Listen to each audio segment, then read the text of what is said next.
Good afternoon. चला आता आपल्याला सायन्स पार्ट 2 चा आपण सायन्स पार्ट 1 चा एक टॉपिक झालेला आहे. तर पार्ट 2 च्या पहिल्या टॉपिकला आपण सुरुवात करू, है की नाही. सायन्सचा पार्ट 2 म्हणजे सेक्शन बी आणि टॉपिकचं नाव आहे life process in living organism. याच्यामध्ये आपल्याला बघायचं आहे transportation in plants, excretion. Excretion कोणाकोणामध्ये होते? प्लांट्समध्ये, ॲनिमल्समध्ये आणि ह्युमन्समध्ये. तर कोऑर्डिनेशन कोणाकोणामधलं? Plant and humans. प्लांट्समध्ये कोऑर्डिनेशन कसं असतं आणि ह्युमन्समध्ये कोऑर्डिनेशन कसं असतं याच्या बाबतीत आपल्याला या टॉपिकमध्ये चर्चा करायची आहे. आता थोडंसं रिकॉल करण्याचा प्रयत्न करा. सांगता येते का पहा.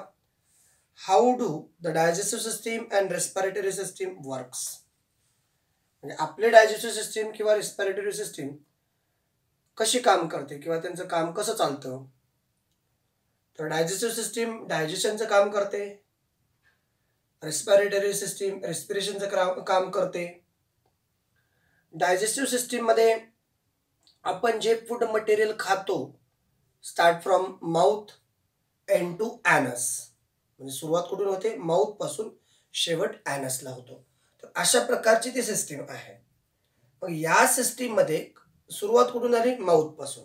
काय होते? आपण जेव्हा एखादी वस्तू खातो, म्हणजे मग भात असेल, पोळी असेल, भाजी असेल, खात असताना चिविंग करतो, चावतो, आणि चावल्यानंतर ते चावत असताना त्याच्यामध्ये सलायवा ॲड होत जातो. Step by step saliva add होत जातो. त्याच्यामुळं तो जो गोळा आहे तर तो गुळगुळीत होतो आणि जिभेच्या माध्यमातून तो गोळा आपण एलिमेंटरी कॅनलमध्ये पुश करतो. पुश केल्यानंतर तिथून प्रोसेस सुरू झाली डायजेशनची. मग पॅनक्रियाटिक ज्यूस, देन मायलेज, बरंच काही त्याच्यामध्ये ॲड होतं आणि मग ते त्याचं डिकम्पोजिशन व्हायला सुरुवात होतं.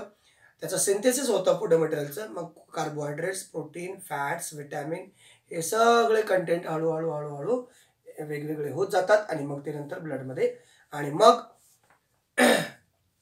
ब्लडकडे गेल्यानंतर ब्लड काय करतं? ब्लड सर्क्युलेशन चाललेलं आहे. या ब्लड सर्क्युलेशनच्या प्रोसेसमध्ये किडनी ब्लडचं फिल्ट्रेशन करण्याचं काम करते.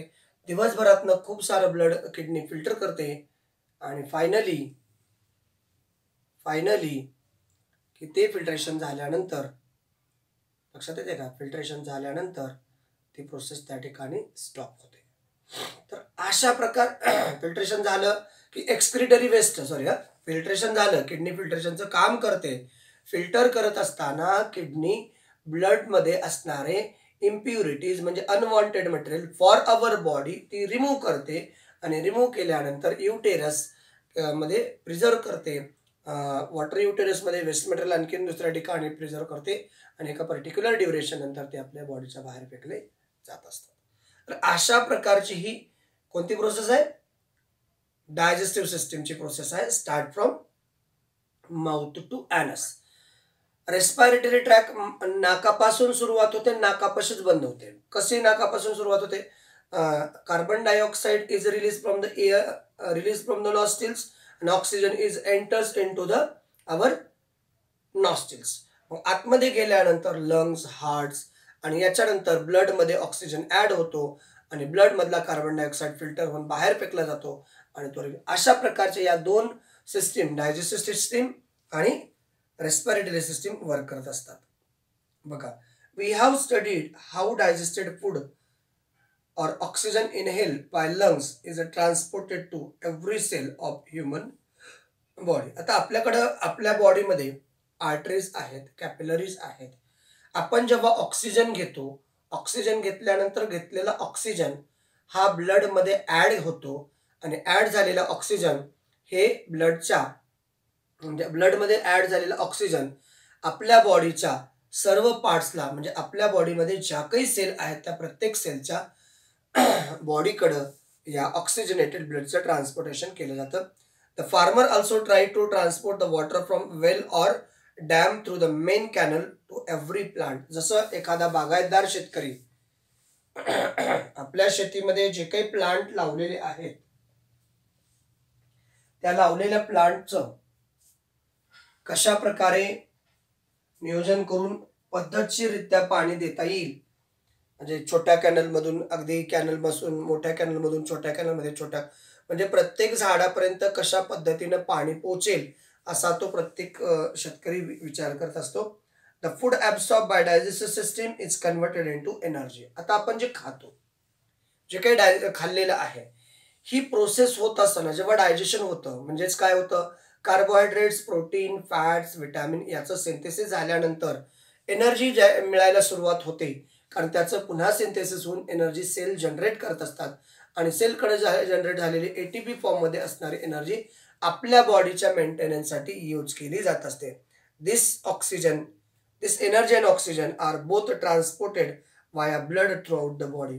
आणि ही जी एनर्जी आहे किंवा हे जे फूड मटेरियल आहे किंवा ऑक्सिजन आहे आणि एनर्जी आहे, हे दोन्हीच्या दोन्ही आपल्या बॉडीच्या सर्व भागांना पोहोचवण्याचं काम ब्लडच्या माध्यमातून होतं. म्हणून सर्क्युलेशन हे अतिशय महत्त्वाचा भाग आपल्या बॉडीमध्ये मानला जात असतो. क्लिअर आहे? त्याच्यानंतर बघूयात आपण transportation. By the process of transportation a substance either synthesise or absorb in one part of the body reaches another. म्हणजे ट्रान्सपोर्टेशन होत असताना एखाद्या बॉडीने तो पार्ट ॲब्सॉर्ब केल्यानंतर ॲब्सॉर्ब केलेला पार्ट त्या प्लांटच्या जर बॉडीमध्ये आला असेल तर तो पार्ट बॉडीच्या सगळ्या भागांना कसं पोहोचविलं जातं, या प्रोसेसला आपण ट्रान्सपोर्टेशन असं म्हणतो. Transportation in plants. तर प्लांट्समध्ये ट्रान्सपोर्टेशन कसं होतं? Why do we eat fruit and vegetable. आपण फळं किंवा पालेभाज्या का खातो माहिती आहे तुम्हाला? दर दिवस आपल्या डाएटमध्ये, दर दिवस आपल्या आहारामध्ये पोळी आहे, भाजी आहे, त्याचबरोबर कदाचित भाकरी असेल, भात असेल, आणि साधारणतः 2 वेळेचं जेवत असाल, 3 वेळेचं जेवत असाल, तर या 2 वेळच्या किंवा 3 वेळच्या जेवणातनं जो काही तुम्ही खाता तर त्याच्यामध्ये पालेभाज्याचा आवर्जून विचार केला जातो. खूप साऱ्या पालेभाज्या असतात, फळभाज्या असतात. तर यांचा सगळा आपण का उपयोग करतो किंवा का खातो? दुसरा प्रश्न, do the plant also need minerals like we do. बरं, उत्तर त्याचं असं आहे की आपल्याला मिनरल्स, विटॅमिन्स, आयन्स, म्हणजे मिनरल्स, विटॅमिन्स हे बरेचसे कंटेंट पालेभाज्यांकडनं मिळतात, फळभाज्यांकडनं मिळतात. मग जसं आपल्याला गरज आहे मिनरलची किंवा विटॅमिनची, तसं प्लांटला पण गरज आहे का? हो, त्यांना पण गरज आहे, कारण ते सुद्धा फूड प्रिपेअर करतात. फूड प्रिपेअर करण्यासाठी जे सॉईलमधून मिनरल्स ॲब्सॉर्ब केलेले आहेत ते प्लांटकडनं एका पर्टिक्युलर ठिकाणी फूडमध्ये प्रिझर्व केलं जातं आणि ते फूड आपण खातो, म्हणजे ते मिनरल आपल्या बॉडीमध्ये येतात आणि मग आपल्याला ती जी काही गरज आहे ती पूर्ण केली जात असते. From where do the plant get inorganic substance other than carbon dioxide and oxygen. मग या ज्या प्लांट्स आहेत त्या प्लांट्सला कार्बन डायऑक्साईड आणि ऑक्सिजन शिवाय अदर इनऑर्गॅनिक मटेरियल कसे मिळतात? तर ते सॉईलमधून मिळतात, डिसॉल्व्ड फॉर्ममध्ये हे सगळे कंटेंट त्यांना मिळतात. वॉटर सोल्युबल जे सबस्टन्स आहेत ते वॉटर जेव्हा ॲब्सॉर्ब केलं जातं, प्लांट, वेगवेगळ्या प्लांट वॉटर ॲब्सॉर्ब करतात, म्हणजे एव्हरी प्लांट वॉटर ॲब्सॉर्ब करतात. तर त्या ॲब्सॉर्ब केलेल्या प्रोसेसमधून मग काही प्लांट काही कंटेंट ॲब्सॉर्ब करतात, काही प्लांट काही कंटेंट ॲब्सॉर्ब करतात, म्हणून सगळे कंटेंट सर्व प्लांटमध्ये मिळत नाहीत.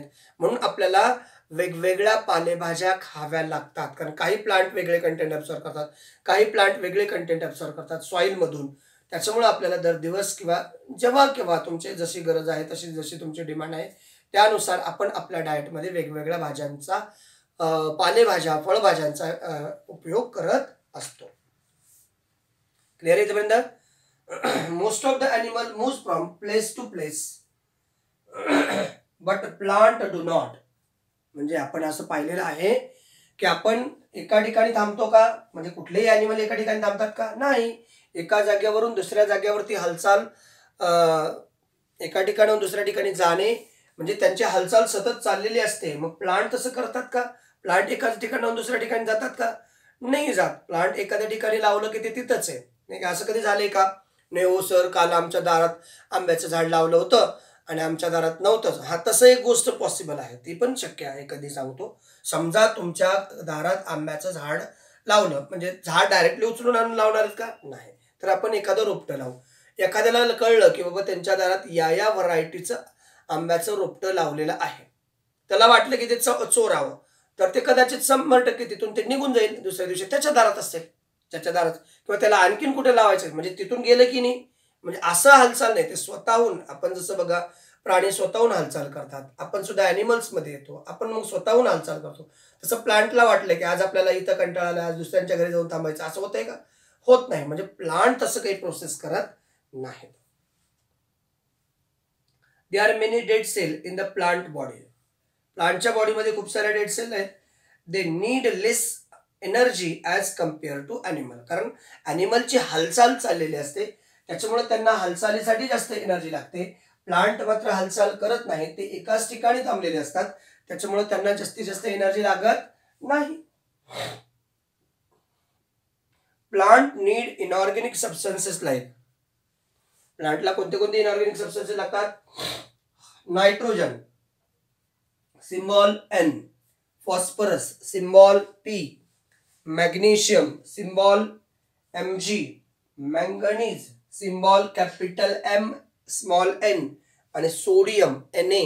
एवढे कंटेंट प्लांटला लागतात इनऑर्गॅनिक सबस्टन्सेस. तर हे सर्व सबस्टन्सेस ज्या सॉइलमध्ये आहेत ते प्लांट अतिशय वेगाने वाढतात. Soil is the nearest and richest sources of these substances.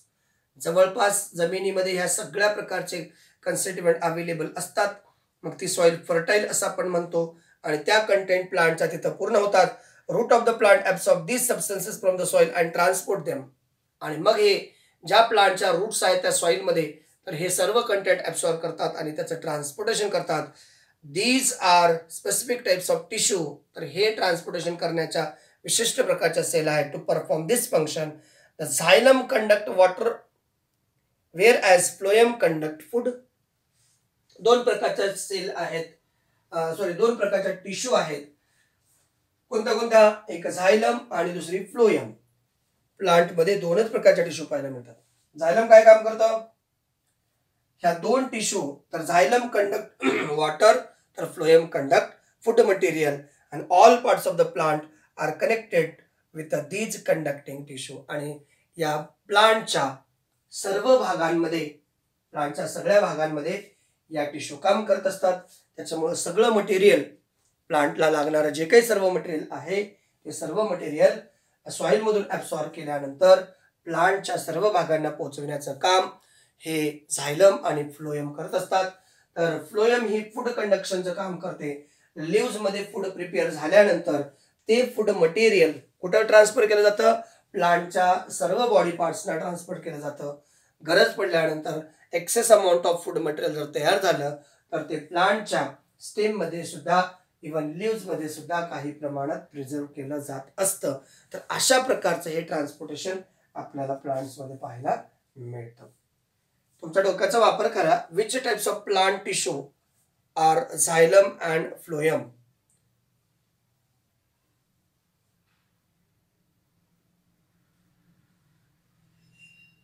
कोणत्या आहेत ह्या? कंडक्टिव्ह टिश्यू आहेत ह्या, कारण कंडक्शनचं काम करतात.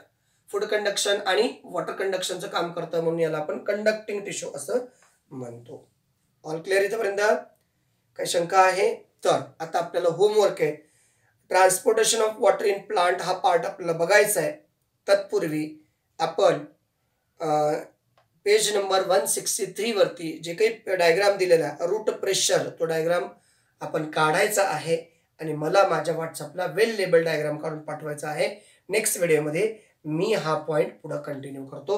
तुर्तास या व्हिडिओमध्ये आपण इथे थांबूयात. Thank you, thanks a lot and good day all of you. Okay, चलो आता या लेक्चरला आपण थांबूयात. थँक्यू.